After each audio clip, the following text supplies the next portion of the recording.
Muito bem, agora são 8 horas e 18 minutos em Campos. Muito bom dia para você acompanhando a Folha FM. Este é o programa Folha no Ar, primeira edição, hoje dia 3 de abril de 2020. Seja bem-vindo aí à Folha FM, seja bem-vinda à Folha FM.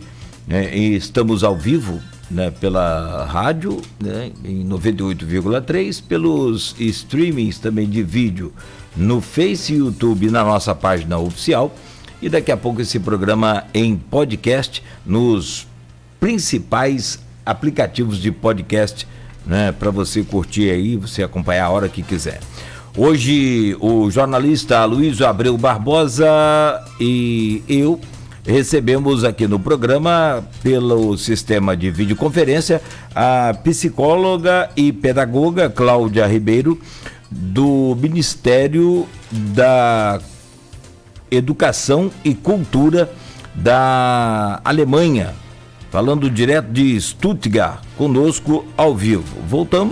Volto a conectar aqui o Aloysio e a Cláudia, né? E a gente segue com a nossa conversa, o nosso bate-papo, a nossa entrevista, Aloysio. Eu deixei uma pergunta para a Cláudia, se a Cláudia quiser já colocar aí a resposta agora logo no início, fique à vontade, ou o Aloysio tiver outra demanda aí, fique à vontade também. Ok, eu continuarei então com o tema autismo e a quarentena e o isolamento. Uma das características conhecidas de pessoas com autismo é que essas pessoas, na sua estrutura, têm uma necessidade muito grande de manter um ritmo, de ter pouca variação de um ritmo de vida bastante conhecido, né? E como é que se faz isso se toda a vida já foi colocada dos pés, da cabeça para os pés, de ponta, né, como é que fala? De ponta cabeça, se está tudo desestruturado. Assim, as dicas a orientação que se é dada é que se procure ao máximo ainda manter a estrutura do dia a dia. Se é uma criança, por exemplo, que acordava às 7, ia para a escola às 7h30 e tinha aula, né, das 8 até as 10, sem pausa, que esse ritmo seja mantido também em casa. Isso é um desafio muito grande para pais, para educadores, para os parentes, para a família de um modo geral. Mas, assim, o mínimo possível de situações que desestruturem essa pessoa. Porque, assim, o mais importante é manter a estrutura do dia a dia, a estrutura de saber quem que vai chegar e quando vai acontecer isso, a planejabilidade do dia, né? Que essas qualidades que dão segurança para uma pessoa que tem um espectro de autismo, isso deveria continuar dentro do possível. E um complicador é o longo prazo, né? O prazo longo dessa quarentena que se prevê, né? Então a coisa complica mais ao longo dessa demora, né? Muito complicada. Nós temos aqui também uma perspectiva de muitos casos maiores de complicação, assim, pessoas que alunos, né, eu posso falar como psicóloga escolar, alunos que já tinham dificuldades ou de comportamento, ou de aprendizado, ou distúrbios também de personalidade, ou então alunos que não procuram mais a escola, que se afastam da escola. Essa problemática toda, ela não vai ficar estacionada no lugar, ela vai continuar e ela vai se potencializar com certeza dentro dessa medida de isolamento, e vai ser um grande desafio realmente contactar essas pessoas, ter o contato verdadeiro para que elas se interessem novamente pelo tema escola. Isso vai ser um grande desafio para todos os pedagogos. Eu tô suspeitando, Cláudio, que o Jornal Globo está nos assistindo também, porque enquanto eu estava comentando aqui sobre a questão das máscaras, a newsletter do Globo soltou uma matéria: como fazer máscaras para combater o Covid-19. Ah, basta. É sério, no exato momento, Uhum. o Globo soltou no newsletter isso. Eu falei, será que estão nos assistindo também? Uhum. Tem aqui tem umas perguntas aqui, é sério, mas no exato momento soltaram essa matéria, só que no Uhum. newsletter aqui. Uma pergunta aqui do Maurício Forel Batista, que é um dos nossos ouvintes mais assíduos, Uhum. é sobre o que eu falei anteriormente. A Luiz, meu caro amigo, esse plano de campanha deveria ser construído no CEPOP, disponibilizado pelo governo municipal. O Forel, o que se alegou, o CEPOP foi uma das áreas oferecidas, mas o que se alegou pelo governo do estado, me parece guardar razoável lógica, é de que o CEPOP está distante dos hospitais de campos. E a área da Vaza está mais próxima, então tem a questão física, né? Me parece ser um argumento bastante razoável. E tem aqui uma pergunta do João da Costa Cunha para a Cláudia. A doutora Cláudia tem informações se existem casos subnotificados na Alemanha, pois penso que o nosso maior gargalo no Brasil é a falta de testes. Você pode, por favor, repetir a pergunta? Lógico, Cláudia, é João da Costa Cunha. Sim. A doutora Cláudia tem informações se existem casos subnotificados na Alemanha, Ok, entendi. pois penso que o nosso maior gargalo no Brasil é a falta de testes. Uhum. O maior gargalo quer dizer O maior problema. um maior problema, um erro, ok. Obrigada pela pergunta, é uma pergunta que também é muito importante, no caso, essa subnotificação dos casos é uma questão, é um ponto de interrogação muito grande. Assim, como eu falei, existem testes em massa aqui, até agora está sendo desenvolvida uma app, um aplicativo, que até a Angela Merkel estava falando sobre esse aplicativo ontem, que as pessoas que estão contaminadas, elas vão ser registradas, e esse aplicativo permite reconhecer ao redor de 10 metros o seu acesso de quem está perto de você, quem que está contaminado ou quem não está contaminado. Né? Isso, assim, é uma questão que está dando muita discussão, vocês podem imaginar, pela questão mesmo de dados pessoais serem colocados assim publicamente. Essa cifra negra de quais casos são detectados e quais não são detectados é um problema que eu acho que toda a sociedade vai ter. Com certeza vai ser isso, assim, e se isso já existe aqui na Alemanha, com esse alto teor de testes que são feitos, com testes em massa, imagina em populações onde os testes são feitos de forma minimalista. Exatamente com essa sombra, né, que a gente tem que calcular, e também com uma noção, com uma consciência de que essa sombra estatística existe, que são feitas prognoses e vários cenários para o futuro. Está respondido? Aí eu esperar o João se manifestar aqui. Para mim pareceu claro, sim. Mas a pergunta foi do João da Costa Cunha, o ouvinte. Agora, Cláudia, a gente ficou nesse bloco, a gente estabeleceu, você deve ter visto aí, eu te mandei o link ontem, a gente estabeleceu uns temas prévios. O primeiro, logicamente, era a situação da Europa e especificamente da Alemanha, onde você mora, onde você trabalha.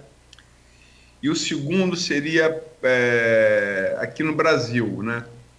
Nós trabalhamos com essa perspectiva de aumento dos casos a partir do dia, aí mais ou menos, meados do final desse mês, agora de abril. Né? E eu vou ler aqui o que o especialista, um infectologista que trabalha aqui em Campos, em Itaperuna, trabalha no Hospital Geral de Guarulhos e no Hospital São José do Avaí, Itaperuna, dos hospitais referências, não só para os seus municípios, como para a região. Eu vou ler aqui, para poder te ambientar melhor, o que ele colocou na entrevista no Folha no Ar na quarta-feira, Dr. Rodrigo Carneiro, ok? Ok. Estava lendo o estudo do Imperial College de Londres, aí, adendo, que projetou no Brasil, não ele dizendo, mas é o que está no estudo, um mínimo de 44 mil mortes pela pandemia da Covid-19 aqui no Brasil. Aí, voltando a ele, que são os maiores especialistas da área. Certamente vamos ter um aumento do número de casos importante nas próximas semanas, ele falou na quarta-feira. Uhum. E do meio ao final de abril, uma explosão no número de casos. E aí a gente trabalha a cada 2, 3 semanas.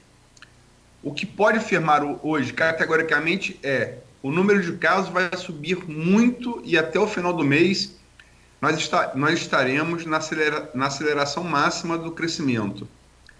Quanto tempo isso vai durar? Não dá para ter certeza, mas certamente não será algo rápido. A gente deve ter esse período de exceção, no mínimo, por mais um mês, 45 dias. A contar, logicamente, de 20 de abril, né? Na melhor das hipóteses, daqui a 45 dias, as coisas começariam a diminuir e a gente iria afrouxando alguma medida de confinamento, né? Certamente, o ano de 2020 não será um ano normal. A partir dessa projeção de um especialista, né? Como é que você vê aí da Alemanha?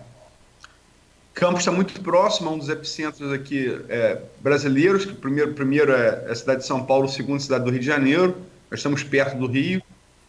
Como é que você vê, baseado nos seus estudos aí, no seu artigo publicado no dia 19, republicado no blog, como é que você vê, qual a sua expectativa do comportamento da doença aqui em Campos, no estado do Rio e no Brasil? Eu creio ter entendido esse pronunciamento do Dr. Rodrigo através dessa prognose feita em Londres. E enquanto você estava lendo, eu vi os paralelos das nossas prognoses aqui na Alemanha. Exatamente, você tem uma quantidade de casos e conta através dessa sombra, não é? Que não é determinada de quantos casos ainda vão aumentar exponencialmente. E você conta, então, com uma explosão, com um pico da contaminação. E assim, esse pico é como se fosse um tsunami, né? A água está voltando, está tudo bem parado. E assim é a nossa situação aqui na Alemanha agora. Você sai para a rua, está tudo parado, você não tem a sensação de crise, porque mas ao mesmo tempo você tem uma sensação enorme, grandiosa de crise, porque está tudo parado realmente. Aí você fica pensando, quando é que vai explodir? Quando é que vem essa tsunami vai cair realmente com toneladas de água em cima da população? E é exatamente esse período de 40 dias, de 45 dias, que com ele nós estamos contando também. Assim, nós estamos assim tentando, como é que fala? A gente está empurrando essa onda com a barriga para ela não vir como esse tsunami em cima da gente. Por isso, esse isolamento, a Merkel falou essa semana, não vai ser a crise econômica que nos vai tirar do isolamento. Eu achei, assim, eu gosto muito da Angela Merkel, eu tenho um maior respeito por ela, e eu achei esse pronunciamento dela muito corajoso, né, de um país como a Alemanha, que é um poder econômico, e ela dizer assim, pessoal, a gente está falando aqui de saúde humana, tem que parar, é o vírus que está, não é a crise por causa de qualquer coisa, não é o isolamento por causa de qualquer coisa, por causa de uma crise econômica. Uma crise na saúde é automaticamente uma crise econômica. E assim, esses 40 dias que a gente está parando também, a gente está contando com isso até, né, tanto que a ministra da Educação e Saúde falou assim, a escola não vai poder voltar ao normal, e há a possibilidade sim de nós começarmos a voltar ao normal a partir de agosto. Quer dizer, essa prognose que o Dr. Rodrigo aí falou, eu concordo plenamente com essa posição dele. Eu acho que é uma posição bastante relevante e que nós temos que contar realmente com ela como probabilidade. Vou fazer uma outra pergunta, se você responde se você quiser. Qual o nome do ministro da Educação da Alemanha? Nós temos aqui, nós somos também um federalismo, né? Nós estamos falando, Sim. você fala do Ministério da Educação e Cultura do meu estado de Baden-Württemberg. É a doutora Eisenmann, a Suzanne Eisenmann. Suzanne Eisenmann. Eisenmann. Uhum. Eisenmann. Então, vou fazer você falou da Angela Merkel aí, vou te fazer uma pergunta de cunho pessoal, mas como cidadã. Okay. Você não quer mandar a Angela Merkel para cá e a Suzane para cá e levar o Bolsonaro para ir, o Trump para ir, não? Eu acho que teria muita gente que concordaria com isso. No Brasil, mas na Alemanha eu acho que não, né? Eu acho também. Você não imagina a onda de crítica que ela também sofre, não é? Apesar de que a Merkel, para mim, é uma personalidade. Assim, ela é um marco histórico, um marco de muita cultura, de muita sabedoria. Mas tem também muitos críticos, né, ao regime dela, ao governo dela, as coalizões que ela faz, enfim. Mas nesse momento de dificuldade social, assim, ela falou, a Alemanha não teve uma situação dessa nunca depois da Segunda Grande Guerra Mundial. E essa seriedade com que ela encara o tema, assim, está deixando todo mundo realmente numa situação de obediência, sabe? Assim, ela tem tanta autoridade, mesmo sendo criticada, mesmo depois da crise com os refugiados que nós vivemos aqui em 2015, ela foi muito, muito, muito criticada realmente, por um lado. Por outro lado, muito ressaltada mesmo na força de decisões dela. Mas nesse momento de prioridade de saúde, ela está atingindo uma grande solidariedade entre a população aqui, em todas as nações que nós temos aqui dentro da Alemanha também, multicultural. Ela atingiu uma aceitação enorme. Eu tenho muito respeito por isso. Não, sim, Angela Merkel talvez seja a maior liderança feminina que apareceu no mundo aí, possivelmente desde Margaret Thatcher, né? Ela, formação de química, veio da Europa Oriental, da Alemanha Oriental, né? Uhum, exato. Também tem maior respeito por ela. Agora, ela não chamou a Covid-19 de gripezinha ou resfriadinho, não, chamou? Eu não ouvi isso dela, não. Tem gente... desculpa, Luiz. Vai lá. Não, tem gente que transforma o limão numa limonada, né? Esse ditado popular aí, a Cláudia também conhece. O presidente da Argentina, por exemplo, ele conseguiu ampliar a quarentena, proibiu demissões, estou lendo aqui num jornal argentino, ele completou o valor integral dos salários e conseguiu unir o país e conquista uma popularidade recorde na Argentina com 80% de aprovação. É o Fernando de la Rúa. Fernando, é isso? Exatamente. De la Rúa. É o que, assim, fazendo um comparativo, talvez bem semelhante aí ao que a Merkel também conseguiu fazer. Estava com a imagem desgastada por outros motivos e agora conseguiu uma ascensão nesse caso. Exatamente.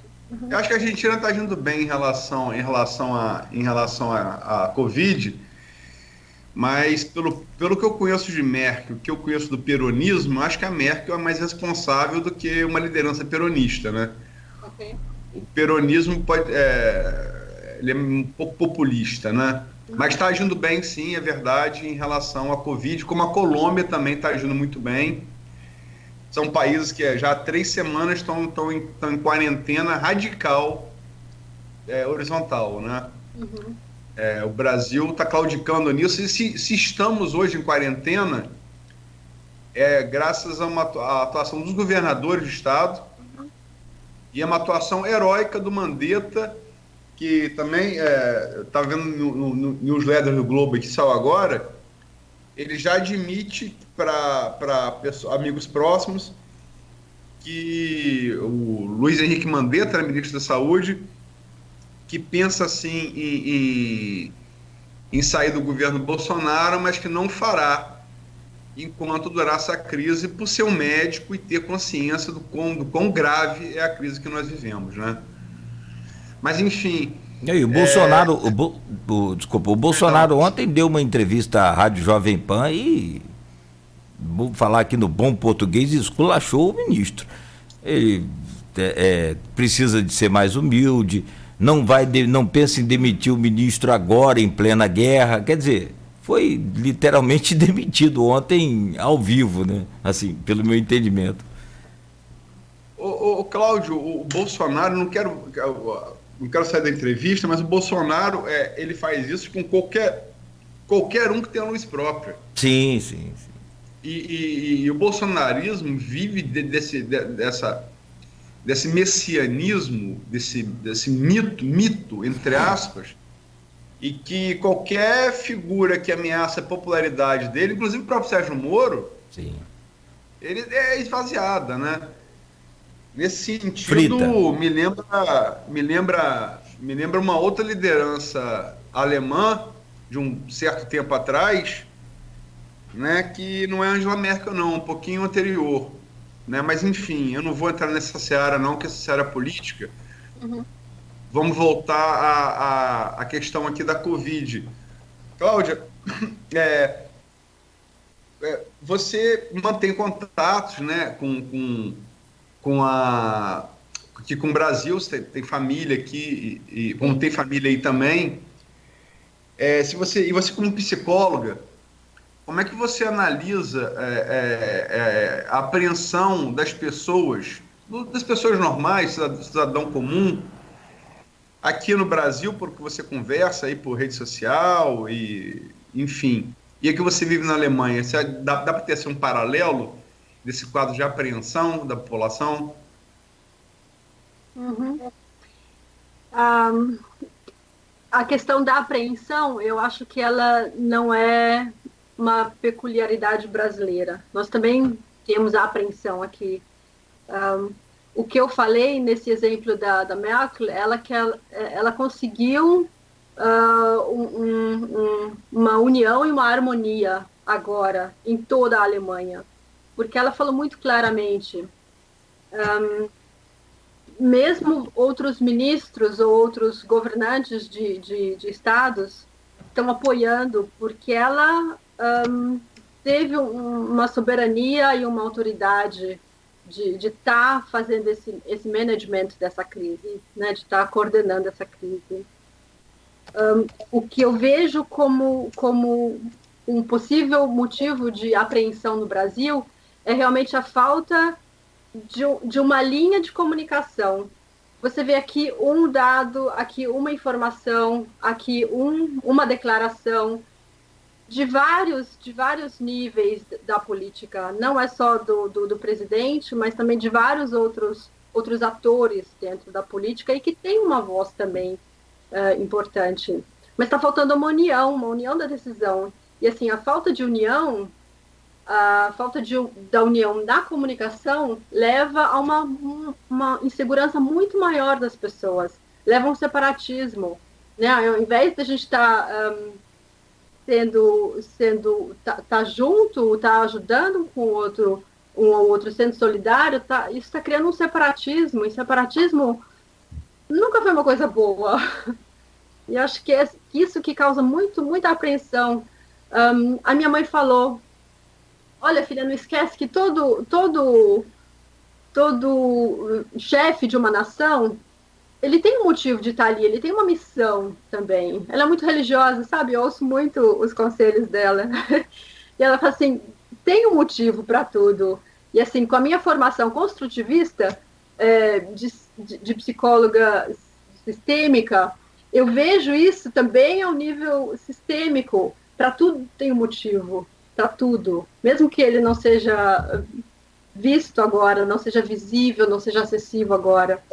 Mas, assim, construindo um clima de união, seja em que direção for, Aloysio, isso seria muito mais saudável, muito mais seguro para a população inteira.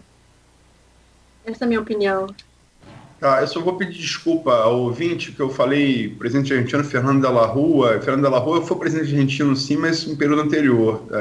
O presidente argentino é Alberto Fernandes, o atual, eleito ano passado, e peço desculpas aí pelo erro.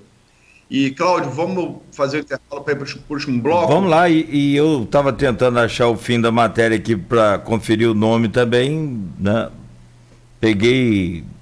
Acabei pecando também, não corrigindo o nome do presidente. Não, o erro foi meu. Não, vamos lá. Bolsonaro que tem isso, né? O acerto é meu, o erro dos outros, né? Você tem que admitir quando o erro é seu. Alberto Fernandes. Exatamente. Você vê que eu movi essa nossa querida Cristina Kirchner. Isso. Por isso que eu falo que é um pouquinho diferente para Angela Merkel. Porque não há uma confiança total, não. Mas ele, aquela história, virou um exemplo, aí até foi postado aqui nas redes, voltando só para fechar essa questão, né? Pessoal, como é que é o nome que dá isso? É inveja, né? O pessoal colocando assim, tipo o brasileiro com inveja do presidente argentino, é fim da picada, né? Não, eu acho o seguinte, o líder você conhece no momento de crise. Exato. Né? Exato. A Merkel, como a Cláudia colocou, sofre contestação, e é normal, a Merkel está muito tempo no poder também, e todo mundo está muito tanto tempo no poder assim, sofre contestação, mas no momento de crise se mostra líder. O Alberto Fernandes, eu não tenho grande simpatia pelo peronismo, não, mas está realmente se mostrando um líder, né? E o nosso presidente, me perdoe aí seus defensores intransigentes, é quase que uma seita de religião, mas é uma figura, tem se mostrado uma figura pequena demais para um momento de tão grande ameaça. Né? Verdade. Mesquinho, e isso com o Mandetta é mesquinho demais. E não é a primeira vez, né? Mas enfim, vamos pro intervalo. Vamos lá, são 8h45 ao vivo. Este é o Folha no Ar, primeira edição. Hoje conversando com a psicóloga e pedagoga Cláudia Ribeiro, campista, que está erradicada na Alemanha, mora em Stuttgart e é do Ministério da Educação e Cultura alemão. Voltamos com a pauta já no próximo e último intervalo, bloco, né? Comandada pelo Aloysio Abreu Barbosa, aqui no Folha no Ar, primeira edição. São 8h46 em Campos. Muito bom dia para você ouvindo a Folha FM. Coronavírus. A Prefeitura de Campos tem um recado importante